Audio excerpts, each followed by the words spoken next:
Braxton family values. I'm so used to saying that, but it's the Braxtons, right? So anyway, what we got? We got Mama Evelyn. She's going out on a date. Mama Evelyn has had plenty good men in the past, it seems. You know, of course, you don't know nobody till you know them, till you stay with them, etc. But all the men that she's dated have all seemed fine, except for that white guy that she was with the first time. Um, the one, although he was a hoot, child, he'd be good to go out with, child, because he's a drunk. But the one that said, "Woo," he kept snapping his hands because he wanted more liquor. Remember that?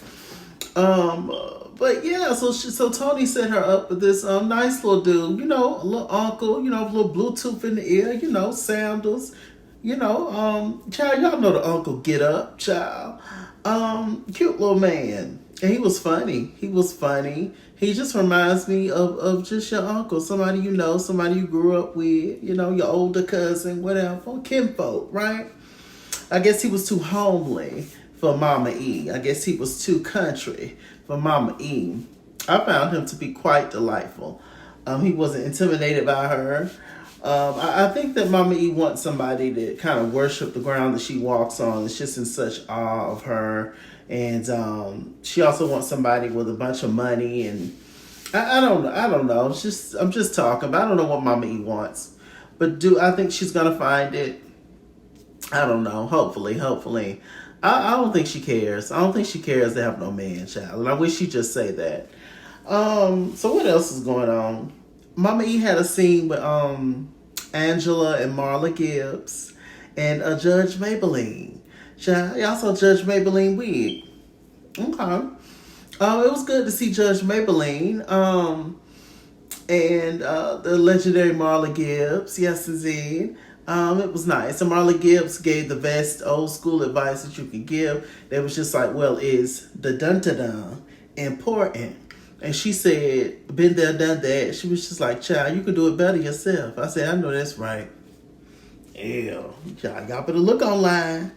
But anyway, shouts out to Judge Maybelline and Marla Gibbs. What else is going on? Damn, Tamar filming a different show, ain't she? She ain't even on the show. When she said that she's what did she say? She said she's a guest star. She's absolutely correct. Because Tamar's doing all her scenes with her friends. She had an interview with Carlos King months ago that we already saw. But he asked about Vince. She said that her and Vince kind of grew up together. Vince started off as a friend. They built her brand, to be honest. She definitely owes a lot of her career to Vincent D. Herbert. For sure. At least starting off, she always had the talent, of course, but you always need that jump start, that smart business person, and Vince was that. Vince actually put, I think she said $1 million or so to Braxton Family Values. And Braxton Family Values was a jump start for Tamar Braxton's career. It just was. I don't care what she says or what he says or what anybody says. That show was for Tamar to jumpstart her career, and that's what happened. I think that the family kind of resented Tamar in a sense, and it did blow her head up. But she was the fan favorite, and so she was even more of the Tamar.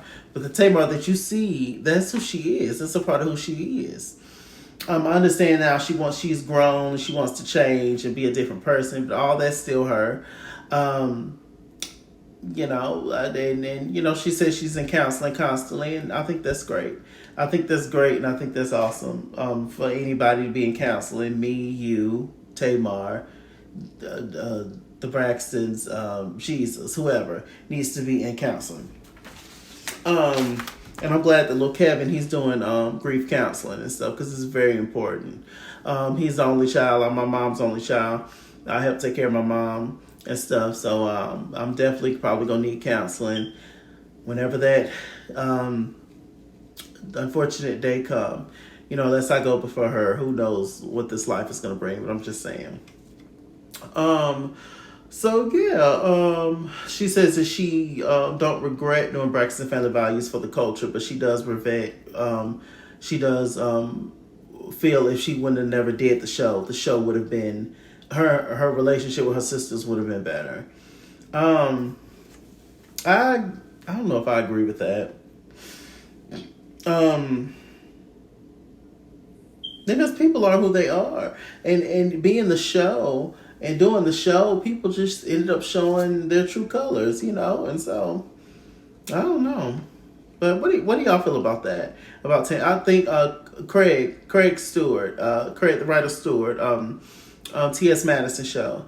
He had the best breakdown of the relationship between Tamar and her sisters. If y'all go and watch that, they talked about on one of their lives during a FAG talk. They talked about that. It's called the Braxtons. I just saw it like a day or so ago. So y'all check that out. But that's definitely it. It's a little bit of jealousy mixed with a little bit of resentment, mixed with a little bit of Tamar already being agitating and annoying and extra, and with the spotlight and fan favorite, it's enhanced. It's just it's a little bit of everything. I feel like, at least according to what the cameras show, I guess next week they're going to show Tamar in therapy session, and she says that she has some regrets as it pertains to Traci.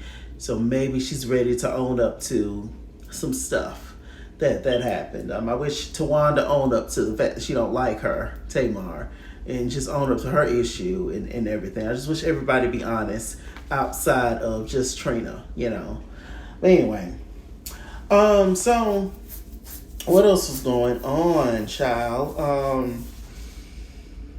Denham Braxton, Toni Braxton's son, he's so handsome. Both of the boys are handsome and they've grown up.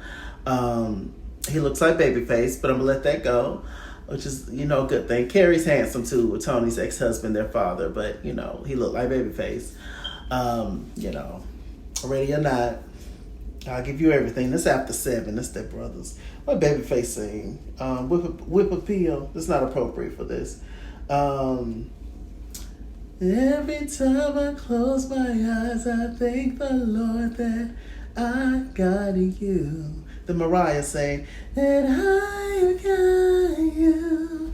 I wish Mariah was in that video. Every time I close my eyes. Oh, that's one of my favorite Babyface songs. Anyway, I'm going on a tangent. He wants to model. Toni Braxton wants to be his manager. He said, child, please. Good for him. Good for him. So I think I pretty much talked about everything. Toni is small, ain't she? Toni is tiny. I'm not going to get on I'm going to say it's the cameras. The lighter skin. I'm just going to say it's the cameras and but I saw them elbows compared to everything, We're going to let it go. Toni Braxton living like, who do you think I am? Don't you know that you are my man? I'm going to Houston, Texas, the middle of October. And so we're going to do karaoke, some of my friends and I. Shouts out to Shaheem, Sheldon, and Juan. We're going to do karaoke. So I may do so many reasons why misunderstood. What makes you think he'll be good to you? No. Because, just to do that breakdown. Child. So the last scene was we see Scratchy. Oh God, I hate that. Towanda, I hate that name. I hate that nickname, Scratchy. Who wants to scratch? Anyway, we see Scratchy. Scratchy, he's doing brief counseling with Spirit, like I mentioned, I believe. And then, unfortunately, he's been having seizures and stuff since Traci passed. And so he had one on the set. They called Towanda. Towanda, her bald head, she came down there to see her nephew. And he told her that he don't really want to be like by himself because it's a scary thing to have something like that happen. Luckily, production was around to look out for him until his auntie got there. Olivia, which is his soon-to-be ex-wife. Kevin tells the Braxtons, Trina, Evelyn, Towanda, that, well, first of all, he has a court date set up. And so Towanda called her and said, you need to reschedule the court date because he's not feeling well. He's not going to be able to go to court. She lied and said that she would do it, but she ended up not doing it. So, because the very next day after he had the seizure, meeting with production and Miss Spirit, the counselor and all that, he had to go to court, go back to Maryland to go to court. But he didn't make it because he just wasn't physically up to it. And she was supposed to change the court date, but she never did. So he was a no-show for court. And I think this is, divorce, and he tells Trina and Miss Evelyn that she has the house and stuff. She's trying to get the house, and she's trying to get custody of their son and everything. Olivia don't want, anything from Kevin Jr. And there just has to be more to the story. There has to be more to the story, because it's a lot.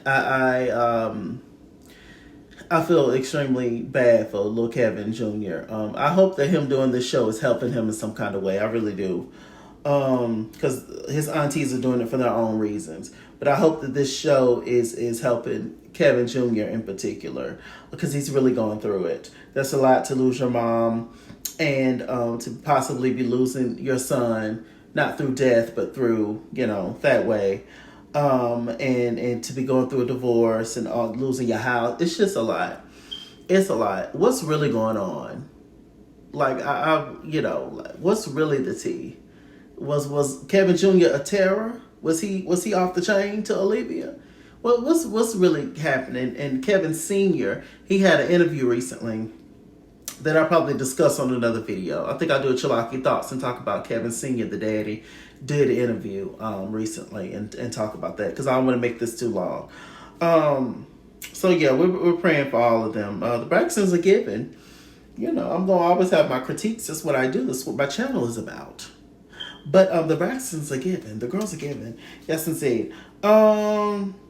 And so that was it, child. Stay tuned for next week and my other reviews. With that said, I'm Mr. Chalaki. Mr. Chalaki on Google+. Follow me at @ItsKingsWord on Instagram and Twitter, at @ItsKingsWord89 on Snapchat, Chase King on Facebook, Mr. Chalaki on Cash App, PayPal, and TikTok. And as always, run me my money or run me my fade.